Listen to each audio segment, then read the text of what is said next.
कोई भी नहीं जानता था संतिका की कुर्बानी की वजह से तुम्हारी नानी को।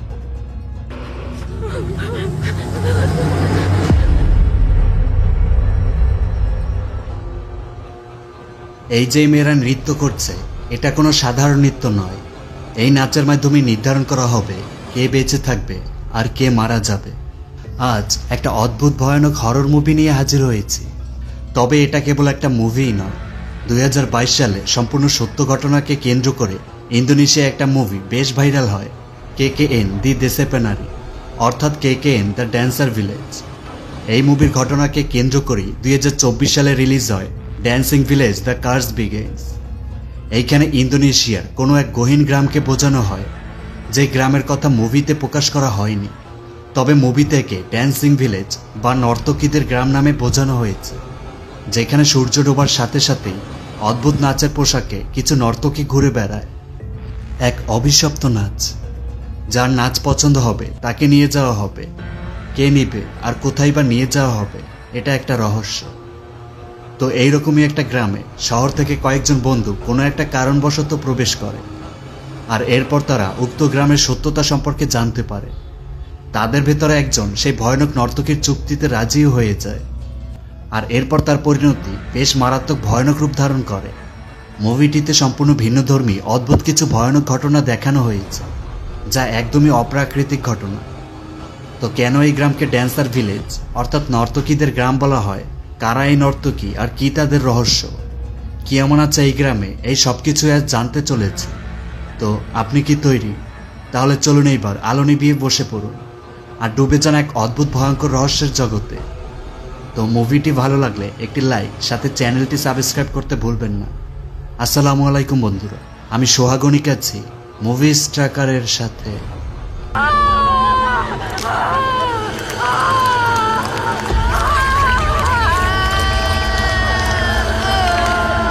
ঘটনার সময়কাল 1955, ইন্দোনেশিয়ার কোনো এক গহীন গ্রাম।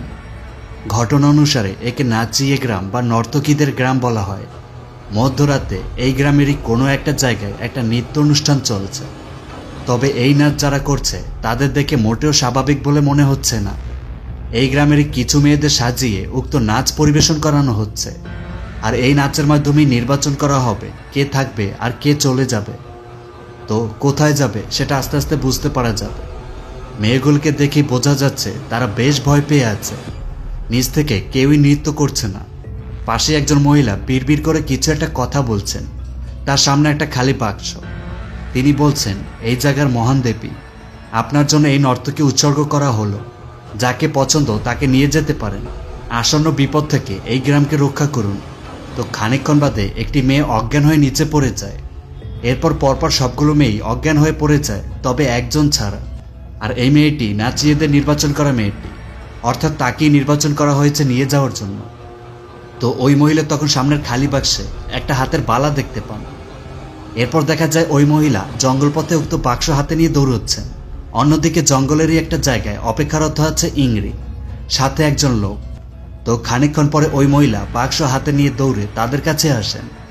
এরপর তিনি ইংরির হাতে বাক্সটি দিয়ে বলেন, এই বাক্সকে এই গ্রাম থেকে বের করে দিতে হবে। আর এই ইংরি হলেন এই বৃদ্ধ মহিলার মেয়ে। তো কোনো এক অজানা ভয়ে ইংরি আর ওই লোকটি দৌড়ে পালাচ্ছে। খানিকটা দূর গিয়ে ওই লোকটি ইংরিকে বলে, তুমি চলে যাও, আর যাই হোক না কেন পিছনে ফিরে তাকাবে না। এরপর ইংরি প্রাণপণে জঙ্গলের রাস্তা দিয়ে দৌড়চ্ছে। এইভাবে খানিকটা পথ দৌড়ে ইংরি পাথরে হোঁচট খেয়ে নিচে পড়ে যায়। এরপর সে উঠে পালাতেই যাবে, তখনই সে শুনতে পায় পেছন থেকে তাকে কেউ ডাকছে। ইংরি পেছনে ঘুরতে দেখে তার পেছনে এক অপরূপা নারী দাঁড়িয়ে আছে। অদ্ভুত তার পোশাক, তার চাহনি, তার বেশভূষায় মনে হচ্ছিল সে কোনো নৃত্যশালা থেকে কেবল এসেছে। ওই সুন্দরী নারী তখন ইংরিকে বলে, এটা নিও না, এটা ফেরত দাও, এইসবে তুমি জড়িও না। কিন্তু ইংরি ওই নারীর কথা না শুনি সে দৌড়ে উক্ত গ্রাম থেকে বেরিয়ে যায়। পেছনে থাকা সেই অপরূপা নারী তখন ভয়ানকভাবে চিৎকার শুরু করে। তো ঘটনার প্রায় 25 বছর পরের কথা। একটা বাস ভ্রমণে কোনো একটা গন্তব্যে যাচ্ছিল নীলা, সাথে তার বন্ধু ইয়োদা আর আরায়া। দীর্ঘক্ষণ যাত্রার পরে তারা কোনো একটা বাজারে এসে নামে। তো তারা এসেছে তারই এক বন্ধু জিতোর কাছে। মিলা জিতোকে কিছু ছবি দেখায় আর বলে তারা এমন একটা জায়গা বা গ্রাম খুঁজছে যেখানে প্রবেশ মুখেই এইরকম একটা গেট রয়েছে। জিতো সেটা চেনে কিনা, কিন্তু জিতো এমন কোনো গ্রাম চেনে না। এতে মিলা কেমন জানি বেশ হতাশ। ইহুদা বলে মিলার মায়ের নাকি খুব কঠিন একটা অসুখ হয়েছে, তো সেটা সারানোর জন্য তাদের উক্ত গ্রামকে খুঁজে পাওয়া খুব জরুরি। জিতো ছবিগুলো ভালোভাবে দেখে। তখন সে একটা মেয়ে নৃত্য করছে এমন একটা ছবি দেখতে পায়, আর তখনই তার মনে পড়ে যায় এমন একটা গ্রাম সে চেনে, যেখানে গ্রামের লোকজন উক্ত গ্রামকে নাচিয়ে মেয়ের গ্রাম বা নর্তকীদের গ্রাম নামেই বলা হয়। কিন্তু গ্রামটি বেশ দূরে, একদমই জঙ্গলের মাঝে। জিতো সেখানে যেতে না চাইলে আরায়া তাকে কিছু টাকা দেয়। তো এরপর জিতু তাদের উক্ত গ্রামে নিতে রাজি হয়। এরপর তারা একটা গাড়ি করে উক্ত গ্রামের উদ্দেশ্যে রওনা দেয়। বেশ খানিকটা সময় পরে গাড়ি এসে একটা ব্রিজের কাছে থামে। এইখান থেকে কোনো গাড়ি ভেতরে যায় না, বাকি পথ তাদের হেঁটেই যেতে হবে। তো এটাই হলো মূলত এই নাচি গ্রামের প্রবেশদ্বার। মিলারা সবাই উক্ত গ্রামে প্রবেশ করে। গ্রামে প্রবেশের পরই মিলা কেমন যেন একটু অস্বস্তি বোধ করে। তার কোনো কিছু ঠিক লাগছিল না। সাধারণত গ্রামে পাকপাকালি ডাকাডাকি করে মধুর একটা পরিবেশ থাকে, কিন্তু না, উক্ত গ্রাম কেমন জানি নিস্তব্ধ। চারপাশে যেন একটা ভয় ভয় ঘোলাটে ভাব বিরাজ করছে। বাকিরা হেঁটে এগোয়, কিন্তু মিলা দাঁড়িয়ে পড়ে। তখন তার কানে কোনো একটা শব্দ ভেসে আসে। মিলা বাকিদের জিজ্ঞেস করে তারা কোনো শব্দ শুনেছে কিনা, কিন্তু বাকিরা কোনো শব্দ শুনতে পায় না। তখন আবার মিলার থেকে কিছুটা দূরের জঙ্গলে এক নারী মূর্তিকে অদ্ভুত ভঙ্গিতে দাঁড়িয়ে থাকতে দেখা যায়। মিলা সেদিকে তাকালে কাউকেই দেখতে পায় না। এরপর তারা সামনে এগোয়। তবে গ্রামের প্রবেশদ্বারে মিলার দেয়া সেই ছবিগুলোর মতো একটা গেট আঁকা ছিল। তার মানে তারা সঠিক জায়গাতেই এসেছে। মিলারা গ্রামে প্রবেশের পর দেখে এইখানে বেশ কিছু মেয়েদের একটা বিশেষ নাচের প্রশিক্ষণ দেয়া হচ্ছে। তারা আরো কিছুটা সামনে এগিয়ে যায়। গ্রামেরই একজন মহিলার কাছে জিতু জানতে চায় তারা গ্রামের বড়দের সাথে কথা বলতে চায়, তো গ্রামে যারা বয়স্ক আছেন তাদের এখন কোথায় পাওয়া যাবে। ওই মহিলা তখন একটা জায়গা দেখিয়ে দেন আর বলেন তাদের বৃদ্ধ পুত্রী মারা গেছেন। এই পুত্রীকে সেটা পরে জানতে পারবো। মিলে তখন বলে তাদের কিছু প্রশ্ন আছে, সেটা তারা কার কাছে জিজ্ঞেস করবে। ওই মহিলা তখন বলেন বুয়ুত নামের কারো কথা, তার কাছে জানা যাবে। তবে সে এখন নেই, দূরে কোথাও গেছেন, আর কবে আসবেন জানা নেই। ইহুদা তখন মহিলাকে বলে এই বুয়ুত ফিরে আসা না অবধি তারা কোথাও অপেক্ষা করতে পারবে কিনা। ওই মহিলা তখন মিলাদের পাশেই একটা জায়গা নিয়ে আসে। এইটা একটা গার্ডপোস্ট, এইখানে তাদের অপেক্ষা করতে বলেন। তো মিলারা সবাই ওই জায়গায় গিয়ে বসে পড়ে। যেহেতু সন্ধ্যা হয়ে আসছে আর তাদের আজকে আর ফেরা হবে না, তাই ইহুদা মিলার জন্য একটা থাকার জায়গার ব্যবস্থা করতে চায়। তখন সে পাশে একটা মেয়েকে দেখে তার কাছে চলে যায়। এই মেয়েটির নাম রতি। ইহুদা রতিকে বলে তাদের আজকে এই গার্ডপোস্টে ঘুমোতে হবে, কিন্তু তাদের সাথে একজন মেয়ে আছে, তো তাকে যদি আপনার বাড়িতে থাকতে দিতেন তাহলে খুবই ভালো হতো। রতি তখন কেমন জানি একটু ইতস্তত করে, তবে সে রাজি হয়ে যায়। মিলা রতির সাথে তার বাসায় আসে। ঘরের ভেতরে একটা রতির মায়ের ঘর, আরেকটা রতির। রতি তখন মিলাকে বলে ঘরের ভেতর যেন কোনো কোলাহল না হয়, কারণ তার মা অসুস্থ। যাই হোক, রাত হয়ে যায়। বাইরে ইহুদারা সবাই ঘুমোচ্ছে। তাদের পাশের হারিকেনটি নিভে যায়। ইহুদা হ্যারিকেনটি জ্বালানোর চেষ্টা করছে। তখনই দেখা যায় তার ঠিক পাশেই কেউ একজন অদ্ভুত ভঙ্গিতে এগিয়ে আসে। তবে আলো জ্বালার সাথে সাথেই সেটা আবার কেমন জানি ভেনিশ হয়ে যায়। অন্যদিকে মিলে ঘুমোচ্ছে। একটু পরে তার ঘুম ভেঙে গেলে উঠে বসে। পানি পান করার জন্য ঘরের সামনে আসলে মিলে শুনতে পায় পাশের কক্ষ অর্থাৎ রতির মায়ের কক্ষ থেকে কেমন জানি গোংরানির শব্দ ভেসে আসে। কৌতূহলবশত মিলা আস্তে আস্তে ওই কক্ষের দিকে এগিয়ে যায়। দরজা খোলাই ছিল। মিলে ভিতরে উকি দিলেই দেখে রতির মায়ের এক ভয়াবহ অবস্থা। সে শুয়ে কাতরাচ্ছে। মিলা এটা দেখে বেশ ভয় পেয়ে যায়। পাশে থাকা আলোটা কেমন জানি নিভে যায়। এরপর ওই কক্ষের দরজা আপনা আপনি খুলে যায়। মিলা ভেতরে তাকালে দেখে এইখানে সেই অপরূপা নারী দাঁড়িয়ে আছে, যাকে আমরা মুভির শুরুতে দেখেছিলাম। ওই নারী তখন বলে আমি এতক্ষণ তোমার জন্যই অপেক্ষা করছিলাম। তখনই ঘরের দরজা সজোরে বন্ধ হয়ে যায়। আলো আবার আপনা আপনি জ্বলে ওঠে। মিলা মারাত্মক ভয় পেয়ে আবার শুতে চলে যায়। তো পরের দিন সকালে মিলা রতির কাছে জানতে চায় তার মায়ের কি ধরনের অসুখ রয়েছে, কিন্তু রতি কথাটা এড়িয়ে গিয়ে তার মায়ের কক্ষে ঢুকে পড়ে। মিলা তখন দরজার সামনে এসে ভেতরে তাকালে দেখে এইবার তার অবস্থা আরো বেশি ভয়ানক দেখাচ্ছে। রতির মায়ের অবস্থা এই বেশ মারাত্মক ভয়াবহ ব্যাপার। মুখ থেকে শুধু রক্তই পড়ে যাচ্ছে। হাত দুটো কেমন জানি নাচের ভঙ্গিমায় করছে। অবস্থা বেশ খারাপ। একটু পরে রতি কক্ষ থেকে বেরিয়ে আসে। মিলা তখন রতিকে বলে, আমার মায়েরও ঠিক একই অবস্থা। এটা শুনে রতি বেশ চমকে যায়। তখন মিলা তার মায়ের অবস্থার কথা খুলে বলে। দেখা যায় মিলার মায়ের অবস্থা ঠিক একই রকম যেমন রতির মায়ের। কোনো একদিকে তাকিয়ে আছে, মনে হচ্ছে সে কোনো ভয়ানক জিনিস দেখছে। শরীরের অবস্থা বেশ খারাপ, হাতে কোনো এক নাচের ভঙ্গিমাই করছে। কোনো ডাক্তারের ব্যাখ্যা দিতে পারেনি।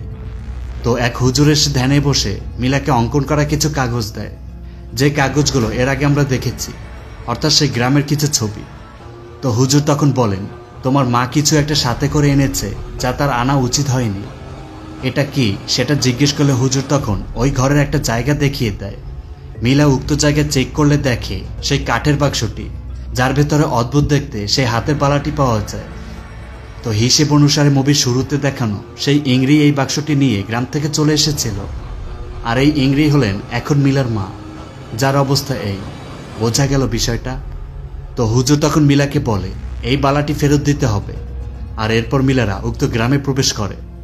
তো মিলা তখন তার সাথে থাকা হাতের বালাটি রতিকে দেখায় আর বলে এটা তার মালিকের কাছে ফেরত দিতে হবে। তো রতি তখন ওইখানের একটা ছবি দেখে বলে এটা তাদের গ্রামই তাপাক তিলাস নামের কোনো একটা জায়গা, তবে সেখানে নাকি কাউকেই যেতে দেওয়া হয় না। আর কেন যেতে দেওয়া হয় না এ সম্পর্কে বুয়ুত তাদের বলতে পারবে। তারা কথা বলার সময় বাহিরে তখন ইহুদা এসে মিলাকে ডাকে। এরপর তারা সবে গোসলের উদ্দেশ্যে বেরিয়ে পড়ে। গ্রামপথে হেঁটে কিছুটা পথ যাওয়ার পরে ছেলেদের পাঠানো হয় নদীর ঘাটে। রতি আর মিলা যাবে এই গ্রামের একটা বিশেষ জায়গায়। এই জায়গায় উক্ত গ্রামের সকল মেয়েরা গোসল করে, তবে জায়গাটা বেশ পুরনো। এটাকে নাকি যমজ পুল বলা হয়। গ্রামে ঠিক এরকমই দেখতে দুইটা পুল রয়েছে, এই একটা আর অন্যটা কোথায় সেটা রতি জানে না। দেখা যায় গোসলের জায়গাটা বেশ অদ্ভুত। রতি তখন বলে এই পুলটি নাকি একটা সময় নর্তকীরা ব্যবহার করত নৃত্য পরিবেশন করার আগে। তো এই পুলে গোসলের আগে নিজেকে ধুয়ে নিতে হয়। তাই মিলা আর রতি ওইখানে দুইটা আলাদা কক্ষের ভেতরে ঢোকে। মিলা কক্ষে ঢুকে নিজেকে ধুয়ে বেরিয়ে আসে, কিন্তু রতি এখনো বের হয়নি। মিলা দরজার সামনে গিয়ে রতিকে ডাকে। তখনই দেখা যায় পুলের ভেতরে রতি ইতিমধ্যে নেমে গেছে। সে মিলাকে ডাকে। মিলা তো বেশ অবাক। তো এরপর মিলা আস্তে আস্তে উক্ত পুলের ভিতরে নামে। মিলার পেছন থেকে রতি একটা অদ্ভুত গান গেয়ে আস্তে আস্তে মিলার কাছে আসে। হঠাৎই তখন পুলে থাকা রতি পরিবর্তন হয়ে সেই সুন্দরী নারীতে পরিণত হয়। ওই নারী তখন মিলাকে বলে আমার বালা আমাকে ফেরত দাও। মিলা তখন বেশ ভয় পেয়ে যায়। আর তখনই ওই নারী অদৃশ্য হয়ে যায়। মিলা চারপাশে তাকালে কাউকে আর দেখতে পায় না। মিলা তো মারাত্মক ভয় পেয়ে যায়। হঠাৎই তখন কেউ মিলাকে পানির নিচে টেনে নিয়ে যায়। তখনই আবার দেখা যায় উক্ত পুলের পানির ভেতর বেশ কিছু বিষাক্ত সাপ ভরে গেছে। বেশ কিছু সাপ মিলাকে পেঁচিয়ে ধরে। মিলা কিছুতেই উঠে আসতে পারছিল না। তখনই সেখানে রতি এসে মিলাকে পানির ভেতর থেকে তুলে নেয়। তবে তখন আবার দেখা যায় রতি কি যেন একটা দেখে বেশ ভয় পেয়ে যায়। তখন মিলা উপরে ওঠার পরে দেখে সবকিছু আবার স্বাভাবিক। অন্যদিকে ইহুদাদের দেখা যায় তারা নদীর সাইড থেকে গোসল সেরে রাস্তায় উঠে আসে। তবে তারা তখন লক্ষ্য করে তারা রাস্তায় নয়, বরং তারা একটা কবরস্থানে আছে। এইখানটা চারপাশে কবর। তো তারা তো একদমই হতবাক, এটা কি করে হতে পারে? আসার সময় তো এমন কোনো জায়গায় তাদের নজরে আসেনি। যাই হোক, তো বুয়ুত আজও ফিরে আসেনি। রতি মিলাকে বলে সে উক্তবালা কেন ফিরত দিচ্ছে না, তবে মিলা কিছুই বলে না। ওই দিন রাতেরই ঘটনা। মিলা কক্ষে বসেছিল, তখনই সে বাহিরে কিছু শব্দ শুনতে পায়। রতি জানায় পাশের গ্রামে একটা নাচের অনুষ্ঠান চলছে, নর্তকীরা সেখানে নাচ করবে। রতিও জানায় মিলা সেখানে যেতে চায় কিনা। তো এরপর দেখা যায় মিলা সেই হাতের বালাটি নিয়ে রতির সাথে উক্ত নাচের অনুষ্ঠান উদ্দেশ্যে বেরিয়ে পড়ে। এরপর মিলা আর রতি গ্রামের জঙ্গল পথে পাড়ি দিয়ে এগোচ্ছে। তবে তারা দুইজনই বেশ ভয় পেয়ে আছে। কিছুটা পথ যাওয়ার পরেই তারা একটা জায়গায় আসলে দেখা যায় হঠাৎ করে সেখানকার আবহাওয়া কেমন জানি পরিবর্তন হয়ে যায়। সেটা তারা দুইজনই ফিল করতে পারে। মিলা দেখে দূরে একটা জায়গায় বেশ লোকজন, নাচ গানের মতো আয়োজন চলছে। তো এরপর তারা দুইজনই উক্ত জায়গায় চলে যায়। এরপর ঘটনা পরের দিন সকালে চলে আসে। দেখা যায় ইহুদারা রতির ঘরের সামনে এসে তাদের ডাকে, কিন্তু ঘরের ভেতরে কারোরই কোনো সারা শব্দ নেই। দরজা খোলা পেয়ে তারা ভেতরে ঢোকে, কিন্তু মিলা আর রতি কোথাও নেই। তবে ইহুদা তখন দেখে মিলার সেই হাতের বালাটি সেখানে নেই। তো তারা তখন রতির মায়ের কক্ষ থেকে কান্নার শব্দ শুনতে পায়। কৌতূহলবশত তারা গিয়ে দরজা খুলে দেখে রতির মায়ের এই অবস্থা। এটা দেখে তারা তিনজনই মারাত্মক ভয় পেয়ে যায়। ইহুদা আরায়া আর জিতো পুরো গ্রাম মিলাদের খুঁজে চলেছে, কিন্তু কোথাও তাদের খুঁজে পাওয়া যায় না। অন্যদিকে মিলাদের দেখা যায় ওই রাতে তারা সেই নৃত্য অনুষ্ঠানে চলে এসেছে। উক্ত অনুষ্ঠানে থাকা লোকগুলো সবাই কেমন জানি অদ্ভুত। তারা সবাই অদ্ভুত অঙ্গভঙ্গি করে মিলাদের দেখছে। কারোর আবার একটা চোখ নেই, দেখতে বেশ ভয়ানক। মিলারা বেশ ভয় পেয়ে আছে। তখনই দেখা যায় উক্ত অনুষ্ঠানে সেই অপরূপ সুন্দরী নারী এসে নৃত্য করছে। একটু পরে নৃত্য থেমে যায়। ওই নারী তখন মিলাদের কাছে আসে। রতি তখন ওই নারীকে বলে, এটাই মিলা। তো মিলা তখন বুঝে যায় এই সবের পেছনে রতিই ছিল। ওই সুন্দরী নারী তখন মিলাকে বলে, অবশেষে তুমি এলে। ওই নারী মিলার কাছে তার হাতের বালাটি চায়। মিলা তো বেশ ভয় পেয়ে আছে। তো সে তখন বলে, বালাটি দিচ্ছি, তবে তার মায়ের কি হবে? সে কি সুস্থ হয়ে যাবে? তবে ওই নারী তখন মিলার এই কথার কোনো উত্তর দেয় না। মিলা বালাটি ওই নারীকে দিয়ে দেয়। ওই নারী বালাটি নিজের হাতে পরে নেয়। রতিকে বলে, তুমি তোমার কাজ সম্পন্ন করেছ। তো রতি তখন ভয়ে ভয়ে বলে, তার মায়ের কি হবে? ওই নারী তখন জানায়, বাড়ি ফিরে তোমার মায়ের সাথে দেখা করো। তো এরপর রতি আর মিলা সেখান থেকে চলে যায়। অন্যদিকে ইহুদাদের দেখা যায় রাত হয়ে গেছে। তারা মিলাদের খুঁজতে খুঁজতে একটা নদীর তীরে চলে এসেছে। তখন তারা দূরে একটা খাবারের দোকান দেখতে পায়। তো তারা হেঁটে উক্ত দোকানের কাছে চলে আসে। এইখানে আসার পরে দেখা যায় শুধুমাত্র কয়েকজন লোক বসে আছে, তবে তাদের কোনো সারা শব্দ নেই। ইহুদা সাহস করে মিলার আকৃতি বুঝিয়ে জানতে চায় তারা এমন কোনো মেয়েকে দেখেছে কিনা, কিন্তু দোকানি মাথা নাড়িয়ে না জানায়। তো তখন ইহুদারা লক্ষ্য করে ওইখানে বসে থাকা লোকজন কিছু একটা সুস্বাদু খাবার খাচ্ছিল। জিতু বসে কিছু খাবার খেয়ে নেয়। আরায়া দ্রুত এইখান থেকে চলে যেতে চায়। তখনই ওইখানে থাকা একজন লোক ইহুদাকে বলে সে তার বন্ধুকে খুঁজে পেয়ে যাবে। এরপর সে ইহুদাদের কিছু খাবার সাধে। তো জিতু সেটা নিয়ে নেয়। এইদিকে রতি আর মিলা দৌড়ে তাদের গ্রামে ঢুকে পড়ে। মিলা তখন জানতে চায় এই নারী কে। রতি তখন বলে তার নাম বদ্রাওহী, আর তিনি রতিকে প্রতিশ্রুতি দিয়েছিলেন রতি যদি তাকে সাহায্য করে তাহলে তার মাকে তিনি সুস্থ করে দিবেন। তো তখন দেখা যায় মিলা আর রতি যখন গোসলে ঢুকেছিল তখন রতির কাছে সেই সুন্দরী নর্তকী বদ্রাওহী এসেছিল। সে তখন মিলার কাছে থাকা সেই বালাটি রতিকে এনে দিতে বলে, আর এর বিনিময়ে বদ্রাওহী তার মাকে ভালো করে দিবে। রতি যখন পুল থেকে মিলাকে তুলছিল তখন সে কিছু একটা দেখেছিল।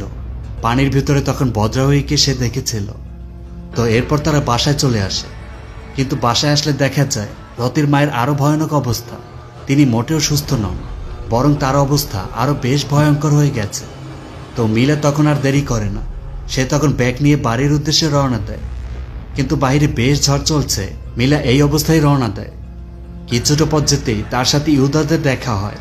তো ইহুদারা তখন মিলাকে আর যেতে দেয় না। তারা মিলাকে সাথে করে রতির বাসায় নিয়ে আসে। কিন্তু মিলা এখনই তার বাড়িতে যাবে, তার মায়ের অবস্থা হয়তো খারাপ। তবে ইহুদারা তাকে বুঝিয়ে কোনোভাবে শান্ত করে। তখন মিলা তাদের বলে সে ওই বালা ফেরত দিয়েছে, কিন্তু কোনো একটা ভুল হয়েছে হয়তো।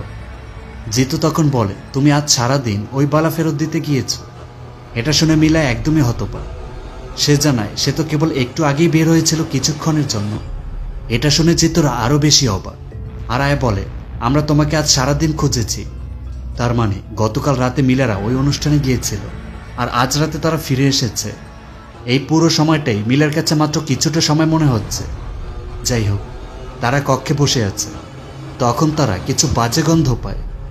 জিতু সাথে থাকা খাবারগুলো শুকলে দেখে এই গন্ধ উক্ত খাবার থেকেই আসছে। এরপর খাবারের উপর থেকে পাতা সরালে দেখা যায় এইটা একটা মৃত পচা বানরের বাচ্চা। এটা দেখে তারা মারাত্মক ভয় পেয়ে যায়। তো ওই দিন রাতেরই ঘটনা। মিলা কক্ষে শুয়ে তার মায়ের ছবি দেখছিল। পাশ ফিরতি দেখা যায় রাত সকালে পরিণত হয়ে গেছে। মিলা উঠে দেখে চারপাশে আলো হয়ে গেছে, সকাল হয়ে গেছে।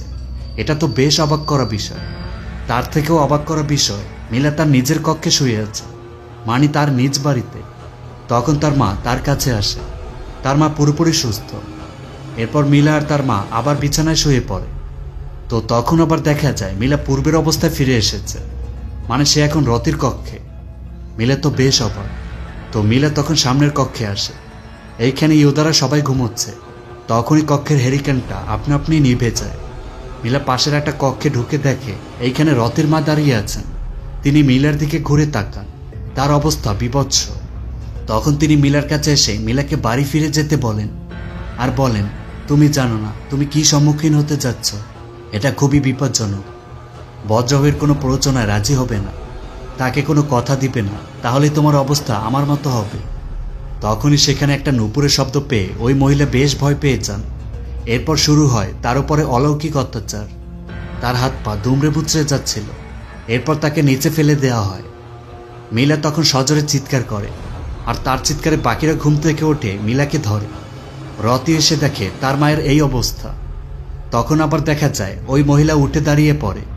এরপর তিনি অদ্ভুত অঙ্গভঙ্গি করে মিলাদের বলেন, তোমাদের মায়েরা এখন আঙ্কারা মুরকায় রয়েছে, এখন গ্রামবাসীদের আচার অনুষ্ঠান পালন করতে হবে। এরপর ওই মহিলার উপর আবার অলৌকিক অত্যাচার শুরু হয়। সে নিজের চামড়া নিজেই তুলে ফেলে। খুবই ভয়ানক দৃশ্য। রতি তার মায়ের পাশে বসে কান্না করছে, তার তো কিছুই করার নেই। তখনই সেখানে বুয়ুত এসে হাজির হন। তো এই লোকটির নামই মূলত বুয়ুত। তিনি এসে এই মর্মান্তিক ঘটনা দেখেন। তো পরে পরিস্থিতি একটু স্বাভাবিক হয়। বুয়ুত তখন মিলাকে জানান, তোমার দাদি মারা যাবার আগে আমাকে তোমার মাকে খুঁজতে বলেছিলেন, কিন্তু তখন অনেকটা দেরি হয়ে গিয়েছিল। এরপর তিনি বলেন, তোমার মা ইংরি পুত্রীর কন্যা ছিলেন, আর এই পুত্রী গ্রামের সব থেকে বড় ছিলেন। তো এই পুত্রী কে ছিলেন? আচ্ছা, মুভির শুরুতে আমরা যে মহিলাকে দেখেছিলাম ইনি মূলত পুত্রী, তার মেয়ে ছিলেন ইংরি। তো ওই ঘটনার পরেই বজ্রহী কোনো নর্তকী বেছে নিতে পারেননি, কারণ পুত্রী তার মেয়ে ইংরিকে দিয়ে বজ্রহীর হাতের বালা গ্রামের বাইরে নিয়ে গেছেন। আর এরপর পুত্রীর অবস্থা বেশ ভয়াবহ হয়। এরপর তিনি মারা যান। বুয়ুত তখন এও বলেন, এই বালা গ্রামে ফিরিয়ে আনা উচিত হয়নি। রতি তখন বলে, এটা তারই ভুল, তার বজ্রহীর সাথে কোনো চুক্তিতে যাওয়া ঠিকও হয়নি, কিন্তু তার মায়ের এখন কি হবে? তো দেখা যায় বুয়ুত একটা কালো মোরগ জবাই করেন। এরপর তিনি রতির মায়ের কক্ষের ভেতরে ঢোকেন। তো এইভাবে কেটে যায় আরো বেশ খানিকটা সময়। একটা সময় সবাই ঘুমিয়ে পড়ে। মাঝরাতে ইউদর ঘুম ভেঙে যায় দরজায় কারো টোকার শব্দ শুনে। তো ইউদো দরজা খুলতে গেলে বুয়ুত এসে তাকে বলে, দরজার পেছনে কি আছে সেটা তোমার কল্পনারও বাইরে। বুয়ুত তখন নিজে গিয়ে দরজা খুলে বাইরে যান। এরপর তিনি বাইরে এসে দেখেন কেউ একজন তার কেটে রাখা কালো মোরগটি খাচ্ছে। একটু পরে আবার দেখা যায় সেখানে একজন নয়, বরং বেশ কয়েকজন ভয়ানক চেহারায় কেউ সেখানে দাঁড়িয়ে বুয়ুতের দিকে তাকিয়ে আছে। পরের দিন সকাল হলে গ্রামবাসীদের চিৎকার ভেসে আসে। দেখা যায় পুরো গ্রামের সকল মোরগ সাথে পোষা প্রাণীগুলোর ছিন্ন বিচ্ছিন্ন রক্তাক্ত দেহ গ্রামে ছড়িয়ে ছিটিয়ে আছে। এমনকি গ্রামবাসীদের চাষকৃত সকল শস্যগুলো সব পুড়ে নষ্ট হয়ে যায়। এতে করে গ্রামবাসীদের মাঝে তীব্র আতঙ্কের সৃষ্টি হয়। এসব দেখে জিতোরা আর এই গ্রামে থাকতে রাজি নয়। তারা সবকিছু গুছিয়ে নিচ্ছে, এখনই গ্রাম ছাড়তে হবে। তখনই আবার দেখা যায় একটা জায়গায় বেশ কিছু লোকজন জড়ো হয়েছে। বুয়ুত এইখানে রতিকে একটা কালো জাতীয় পানীয় খেতে দেন। রতি পানীয়টি খেয়ে নেয়, জানায় এর স্বাদ মিষ্টি। এই মিষ্টি লাগাতে গ্রামবাসীদের চিন্তা আর ভয় দুটোই বেড়ে যায়। এরপর মিলাকে ডাকা হয়। মিলা উক্ত পানি পান করে, জানায় এর স্বাদ মিষ্টি। ইউদা পাশ থেকে সেও এসে পানীয়তে চুমুক দিতেই ফেলে দেয়, এটা বেশ তেতো। তাহলে মিলাদের কাছে মিষ্টি কি করে হতে পারে? তার মানে তাদের দুইজনের উপর বজ্রাহীর কালো ছায়া পড়েছে। বুয়ুত তখন মিলাকে বলে, এই গ্রামের একজন নর্তকী হিসাবে তাকে নির্বাচন করা হয়েছে। তিনি এও জানান বজ্রাহী প্রতিবার 7 জন মেয়েকে বেছে নেয়, যাদের কাছে এই পানীয় সাহায্যযুক্ত মনে হয়। তার মানে এই যে তাকে উক্ত অনুষ্ঠানটি পালন করতেই হবে। ওই দিন বিকেলেই গ্রামের 7 জন নারীকে একসাথে একটা জায়গায় বিশেষ পোশাক পরানো হয়, যাদের ভেতর মিলা আর রতিও ছিল। এরপর তাদের মুখগুলো সাদা কাপড় দিয়ে ঢেকে দেওয়া হয়। বুয়ুত গ্রামবাসীদের বলেন তারা একটা আচার অনুষ্ঠান পালন করতে যাচ্ছেন। এই অনুষ্ঠান এই গ্রামকে বাঁচাবে। তিনি এও বলেন প্রতিটা ঘরের দরজা জানালা বন্ধ রাখতে হবে এবং ঘরের ভেতর বসে বাঁশ পেটাতে হবে। তিনি সবাইকে সতর্ক করে এও জানিয়ে দেন, যাই হোক না কেন ঘর থেকে বের হওয়া যাবে না, কারণ আজ রাতে অলৌকিক কিছু ঘটতে চলেছে, সাথে প্রাণী হত্যা। দেখা যায় মেয়েদের সবাইকে গ্রামের কোথাও একটা নিয়ে যাওয়া হচ্ছে, একটা গুহার মতো জায়গা, যার নিচে সেই দ্বিতীয় পুলটি রয়েছে, যার কথা এর আগে রতি বলেছিল। এইখানে পবিত্র পানি দিয়ে মেয়েদের গোসল করানো হয়। মিলা রতি সবাই ভয়ে কান্না শুরু করে দেয়। এরপর তাদের নিয়ে যাওয়া হয় সেই তাপাক তিলাস নামক জায়গায়। সবাইকে লাইনে দাঁড় করিয়ে একজন বৃদ্ধা মহিলা মেয়েদের বলেন, তোমরা নাচ করবে। মিলা জানায় সে নাচতে জানে না। বৃদ্ধা বলেন, তুমি পারবে। বুয়ুত সেই কাঠের বাক্সটি সামনে রেখে বসে পড়েন। এরপর মেয়েদের তাদের গায়ে যে শাল ছিল সেটা শুকতে বলেন। মেয়েরা শালশোকার সাথে সাথে তাদের কি যেন হয়, শরীরে একটা কম্পন দিয়ে চোখ সাদা হয়ে যায়। একটু পরে তারা আবার ঠিক হয়ে যায়। কিন্তু দেখা যায় এক অবাক করা ঘটনা, পরক্ষণে ওই জায়গায় রাতের অন্ধকারে ঢেকে যায়। চারপাশে অচেনা কিছু মানুষের আগমন ঘটে। তারা মেয়েদের সাথে ভয়ানকভাবে নাচতে শুরু করে। তো বিষয় হলো, মিলারা সবকিছুই দেখছে আর সবকিছুই বুঝতেও পারছে, কিন্তু তারা কিছু করতে পারছিল না, বেশ ভয় পেয়ে আছে। অন্যদিকে গ্রামের ঠিক একই জায়গায় তখন আবার দিন, কিন্তু এইখানে মেয়েরা ঠিক নেই, তাদের চোখ সাদা। তারা এইখানে নৃত্য করছে, কিন্তু ওইখানে তারা সবকিছু দেখছে আর অনুভব করছে। এইভাবে একটু পরে একটা মেয়ে অজ্ঞান হয়ে পড়ে যায়। বুয়ুত মেয়েটিকে জিজ্ঞেস করেন, ওইখানে তুমি কি দেখেছ? কিন্তু মেয়েটি বুয়ুতকে কিছু বলে না। তার মানে মেয়েটি বেঁচে গেছে। এরপর পরপর বেশ কয়েকটি মেয়ে অজ্ঞান হয়ে নিচে পড়ে যায়। এতে করে মিলাদের ভয় আরও বেড়ে যায়। এইভাবে করে সবাই অজ্ঞান হয়ে পড়ে যায়। বাকি থাকে মিলা আর রতি। তারা নৃত্য করেই যাচ্ছে। বুয়ুত চিন্তায় পড়ে যান, কারণ একজনের থাকার কথা, কিন্তু দীর্ঘক্ষণ পরেও দুইজনই নৃত্য করে যাচ্ছে। একটু পরে মিলারা যেইখানে সজ্ঞানে ছিল সেখানে বজ্রাহীকে দেখা যায়। সে মিলার কাছে এসে বলে, তুমি এইখানে থেকে যাও। কিন্তু মিলা মাথা নাড়িয়ে না বলে, আর তখনই সে চিৎকার করে অজ্ঞান হয়ে পড়ে যায়। বুয়ুত তৎক্ষণাৎ মিলার কাছে এসে জানতে চায়, তুমি সেখানে কি দেখেছ? তো মিলা তখন বজ্রাহীর নাম বলে দেয়, যার ফলে মিলা ঠিক পূর্বের মতো আগের জায়গায় ফিরে যায়। এটা দেখে রতি বেশ অবাক। বুয়ুতরা তখন রতি আর মিলাকে সাদা কাপড় দিয়ে ঢেকে দেন আর অনুষ্ঠান শেষ করে ফেলেন। এরপর তাদের লাশের মতো করে কাপড় পরিয়ে দ্রুত উক্ত জায়গা ত্যাগ করেন। তাদের দুজনকে রতির বাসায় নিয়ে আসা হয়। ইহুদারা তো মিলাদের এই অবস্থা থেকে খুবই ভয় পেয়ে যায়। তারা নাচের ভঙ্গিমায় রয়েছে। এখন বুয়ুতের ভয় হচ্ছে তারা দুইজনই কিনা সেই আঙ্কারা মুরকায় চলে যায়, যেইখানে তাদের মায়েরাও রয়েছে। তাহলে তো সবই শেষ। তো তখনই দেখা যায় মিলার কোনো একটা জায়গায় জ্ঞান ফিরে আসে। উঠে দেখে এখানে বেশ কয়েকজন নর্তকী পোশাকে মেয়েরা দাঁড়িয়ে আছে। এই মেয়েরা উক্ত গ্রামেরই মেয়ে। বজ্রাহী যাকে পছন্দ করে তাকে এই অনুষ্ঠানের মাধ্যমে নিয়ে আসে। মিলা এইসব ঘটনা দেখে বেশ ভয় পেয়ে আছে। তো সে তখন একটা জায়গায় বজ্রাহীকে বসে থাকতে দেখে।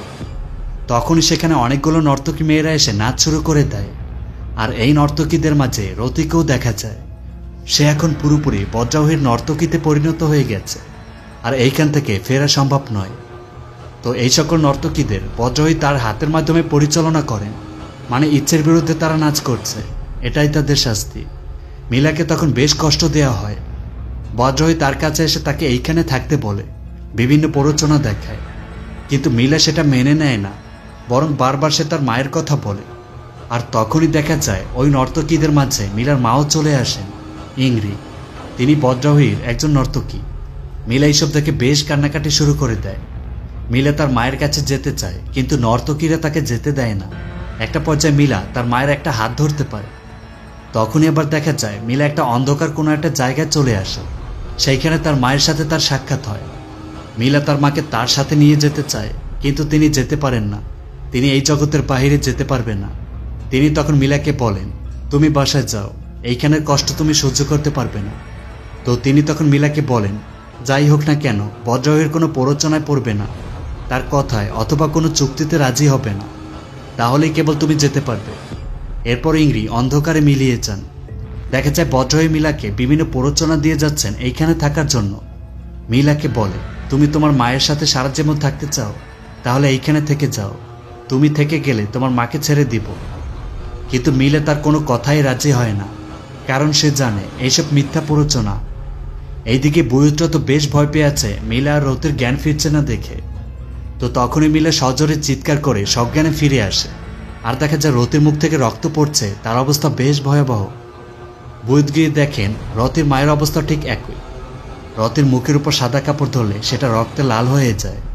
এর মানে রতি পুরোপুরি নর্তকীতে পরিণত হয়ে গেছে। বাক্সের ভেতরে একটা হাতের বালা দেখা যায়। পরের দিন মিলারা সবাই উক্ত গ্রাম ত্যাগ করে। বুয়ুত মিলাকে বলেন, মিলাই একমাত্র নর্তকী যে আঙ্কারা মুরকা থেকে ফিরে আসতে পেরেছে। মিলা বলে সে তার মায়ের জন্যই ফিরে আসতে পেরেছে। তো এরপর তারা উক্ত গ্রাম ত্যাগ করে। মিলা বাড়ি ফিরলে দেখে তার মা মারা গেছেন। এইদিকে রতি আর তার মাকেও দাফন দেয়া হয়। বুয়ুত জানান তিনি আশা করেন এখন থেকে গ্রামে বজ্রাহীর আর কোনো প্রভাব থাকবে না। আর মুভিটি এইভাবেই শেষ হয়। আচ্ছা, মুভিটি কেমন লাগলো আপনাদের কাছে কমেন্টে জানিয়ে দিন। আর ভালো লাগলে একটি লাইক, সাথে চ্যানেলটি সাবস্ক্রাইব করে ফেলুন। তারপর সবাই কেমন আছেন? খুব ভালো, তাই না? আজ এ পর্যন্তই। আল্লাহ হাফিজ।